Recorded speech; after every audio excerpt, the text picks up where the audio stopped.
Hello and welcome to the agenda. I am Ajay Kaul. In this program today we will analyze the reasons which led to widespread violence by radical forces in Bangladesh during and after Prime Minister Narendra Modi's visit there.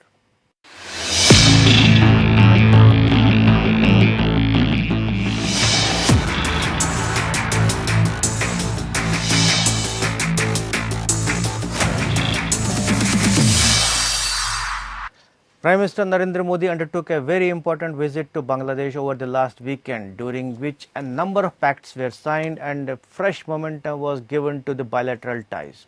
However, at the same time, hardline Islamists in that country have found it as an excuse to carry out widespread violence, including against the minority Hindus in Bangladesh. Has it exposed the extent to which radicalization has got strengthened in Bangladesh?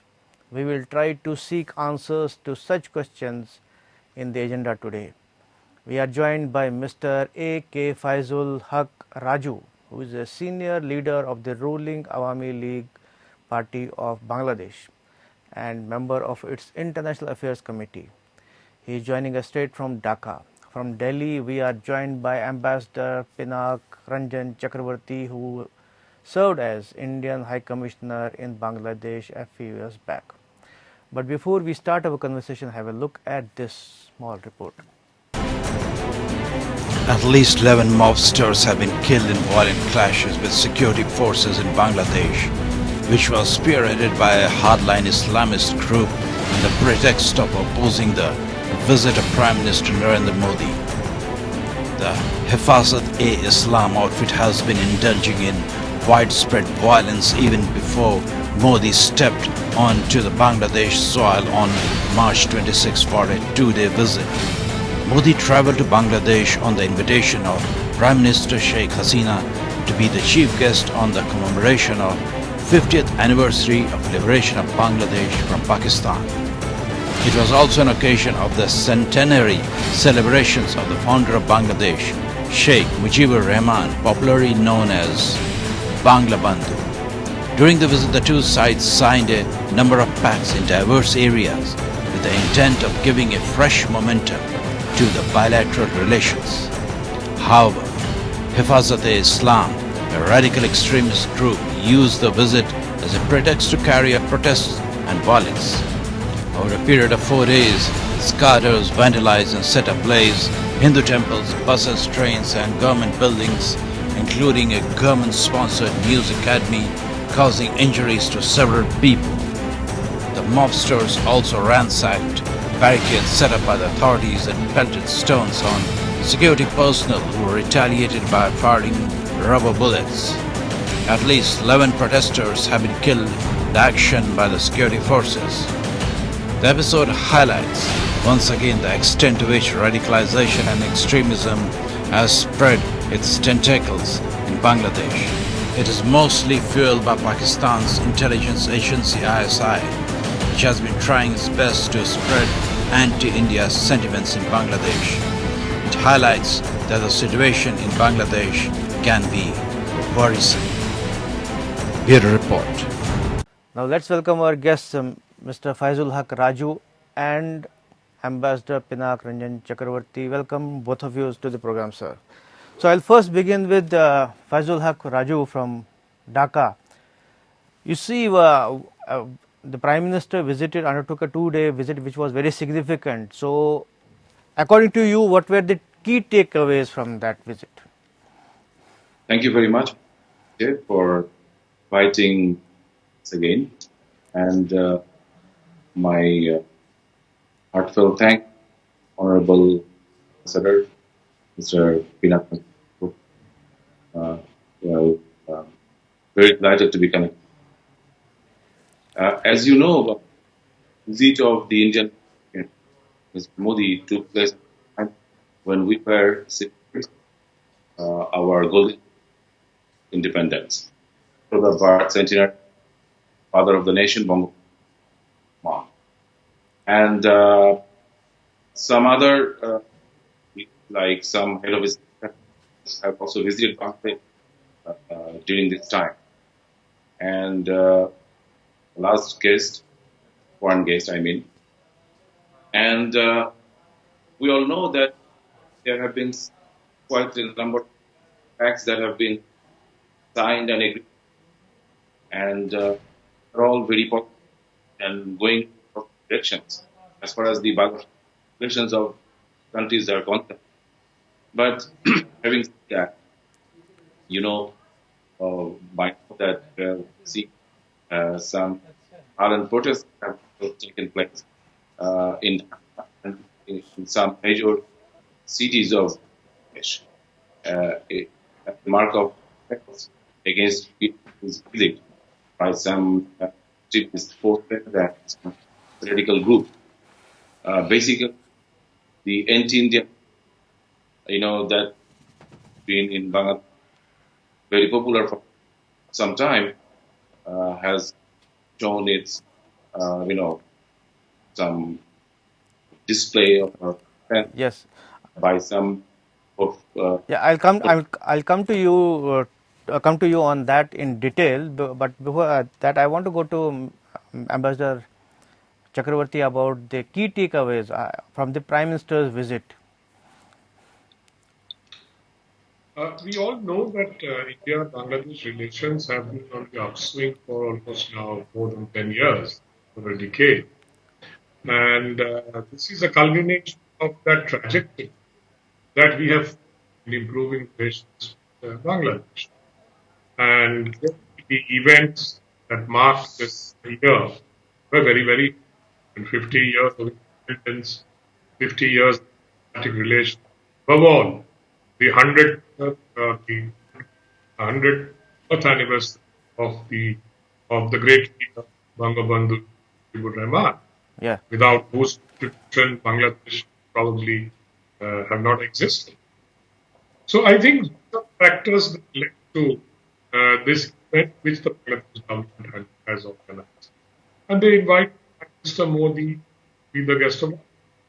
So I think this is symbolic in ways, but of course substantive in the sense that it reiterates our bonds, friendship, and the fact that India, Bangladesh fought together in 1971 for the liberation of Bangladesh. So I think this is a reiteration of those sentiments in some way. Apart from the substance of the agreements that were signed, Yeah. which I believe now going very micro, in terms of establishing all kinds of facilities. And I guess some of them are really important for climate change. Things like garbage disposal and things like that, Yeah. which both countries are going to focus.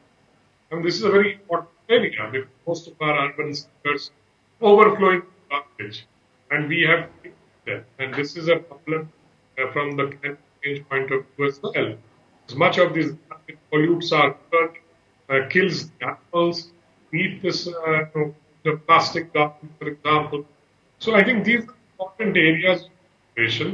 Both Bangladesh and India are going to suffer if they do not cooperate on climate change, because we are heading towards a future where we have damage from climate change visiting us.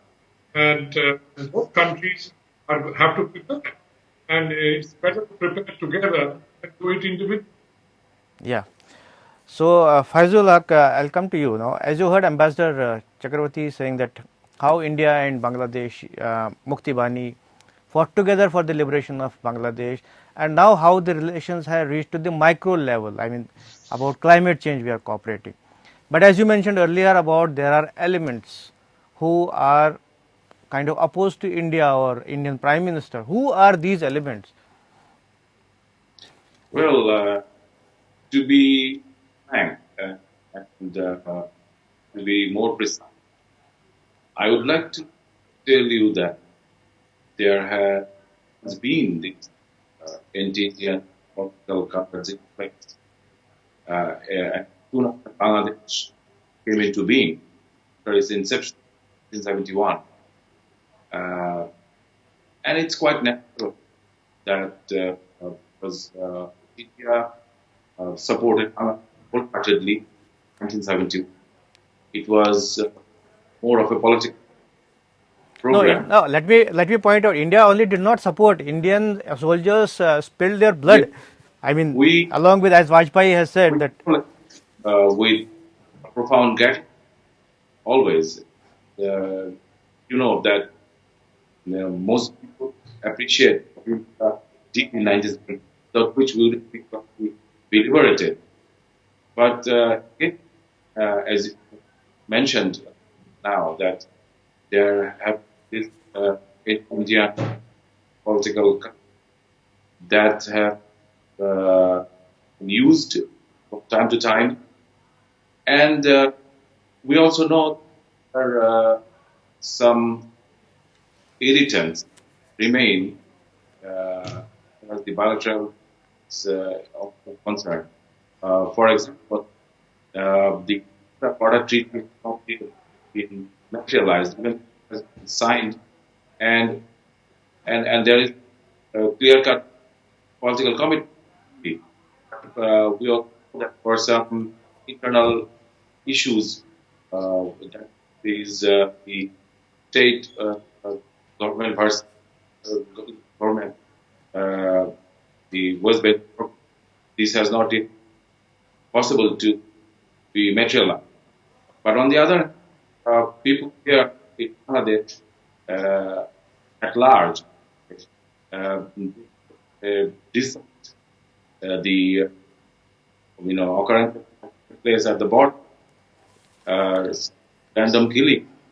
So these have been narrowed, but again these are still, and I think these have all over the years sort of fueled the Indian sentiment.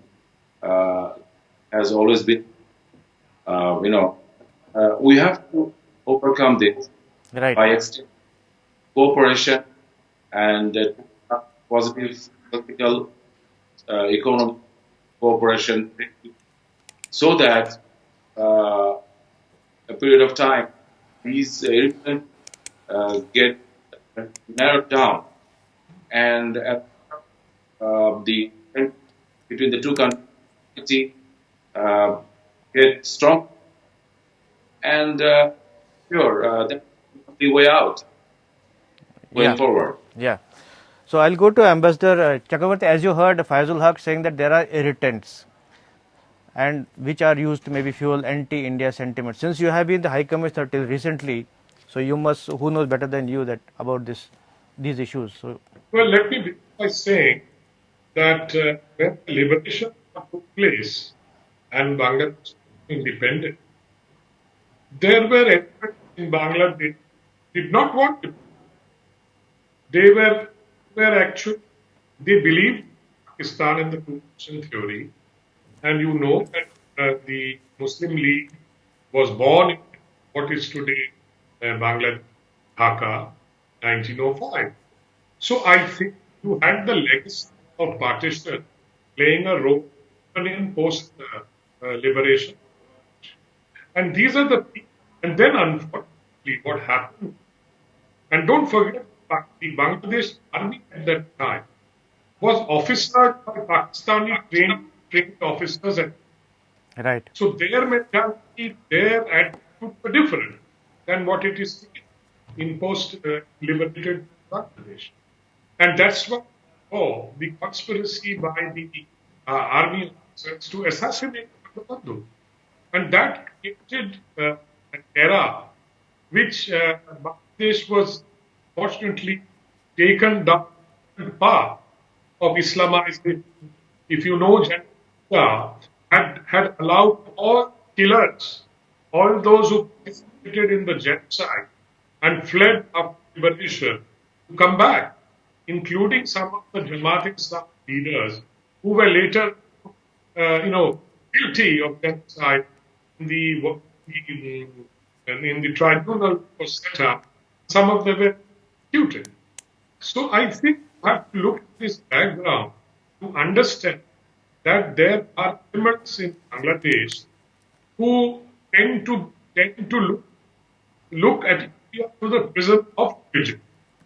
So, and these are the people who get together. But I do believe that the violence that is happening now, Prime Minister Modi is not the real reason. Of course, they are using that reason, and they are, but the real reason is domestic political infight and domestic sort of attitude that are taking on the agenda progressivism of Prime Minister Sheikh Hasina, Yeah. because they are unhappy, because she has been in power now for this her third term, and the other opposition and others have not been make much headway in election. So they are frustrated, and they have the only option of going on streets, burning buses, killing people, etc. So I think that is doing. Bangladesh and India, I suppose, and other countries have tradition of politics, and I think this is what is happening in Bangladesh. And the Islamic groups or the Islamists they are called are politicized in the sense that they also are having a political agenda, and they are using for this purpose to attack Sheikh Hasina, India, and everything else. Right. Now, coming to militants, I do not know of any neighbors who have some ill. Of course, these are what shall we say, exploited by political parties and those who oppose the relation. Yeah, agitate, do one thing. Fair enough, but you can agitate democracy, everybody does. But this kind of violence is unacceptable. Right. I think Bangladesh government has cracked down and will probably crack down further in terms of dealing with some kind of agitation. Now, these madrasa folks, Hafazat is a lot of madrasas, and they are under government's control, except themselves. Even the government can't control them. So they have Islamist agenda to get help from abroad, Islamic countries and interested voters. I would not eliminate the fact that China and Pakistan are behind some of this funding for the institution. Right. Because they want to project the image of India. So I think there are factors like this. These are this nutshell what I believe. Right.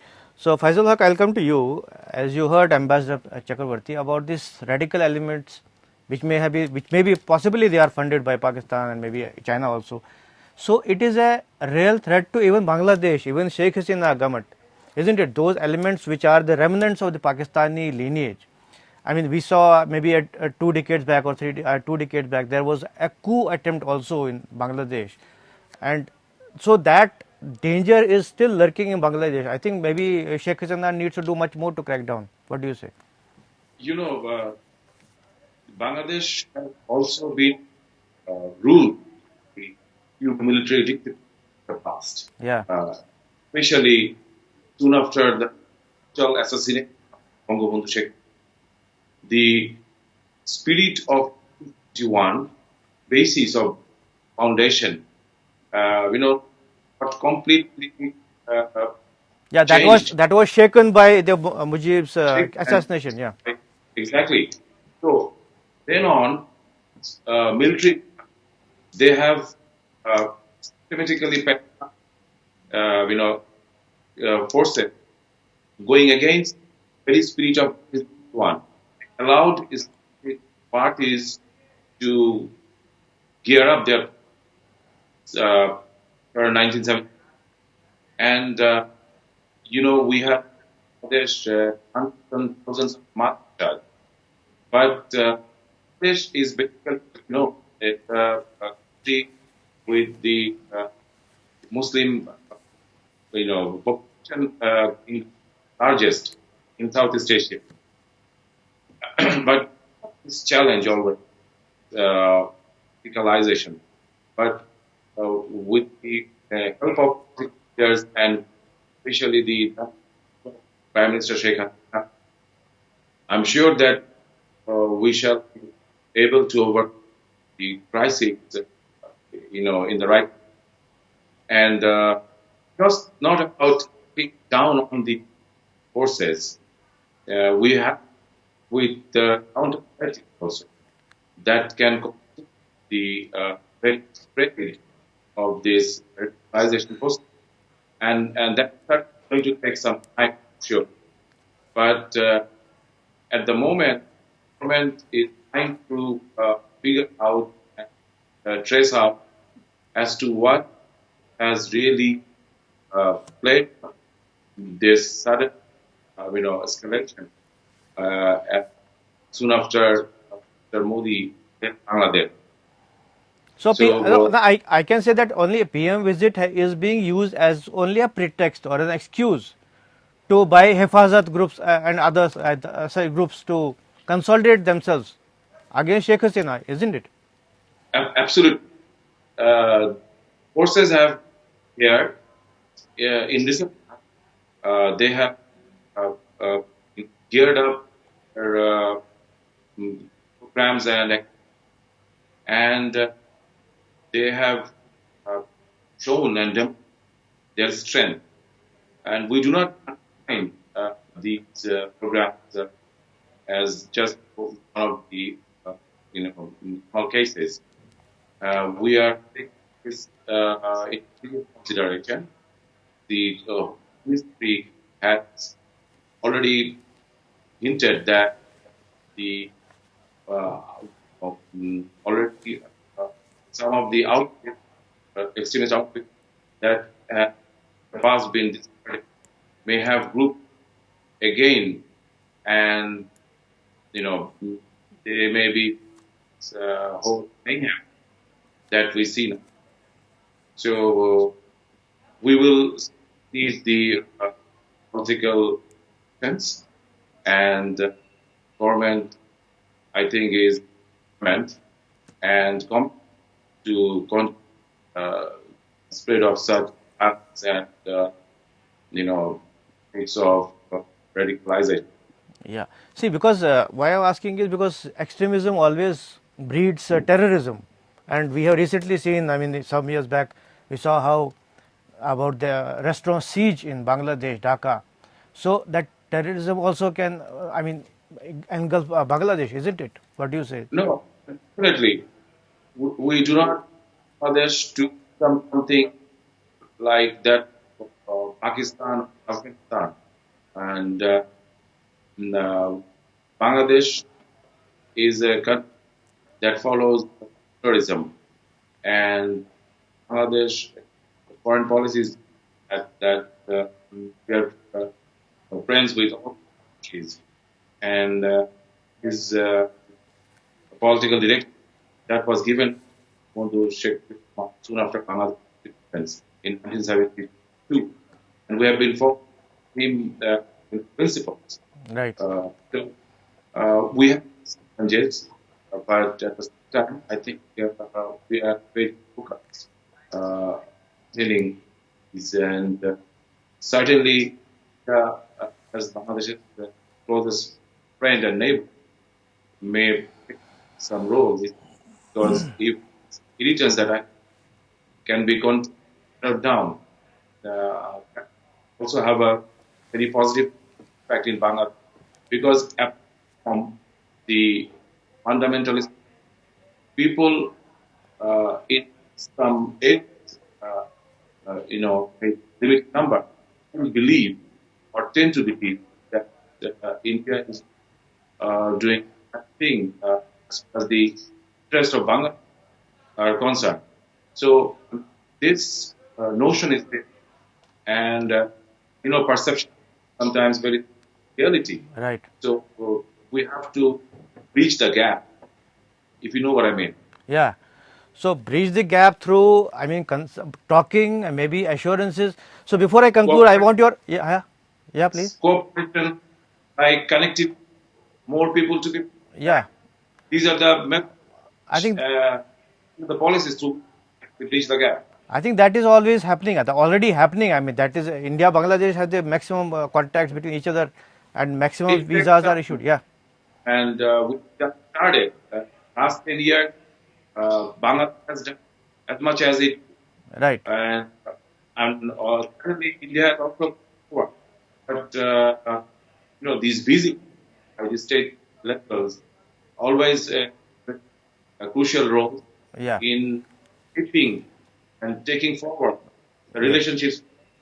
And I'm sure that this will start, to be Towards better. better future. Yeah. Yes. Yeah, I'm also sure Over- that relations will move yes. towards better future. But I guess Sheikh Hasina needs to do more to crack down on these extremists for her own benefit and the country's benefit. But the program time today is over. Thank you both of you for participating in this debate today. Thank you very much. Thanks. This is all in the agenda today. Thanks for watching. I'll be back with another important topic tomorrow. Till then, goodbye.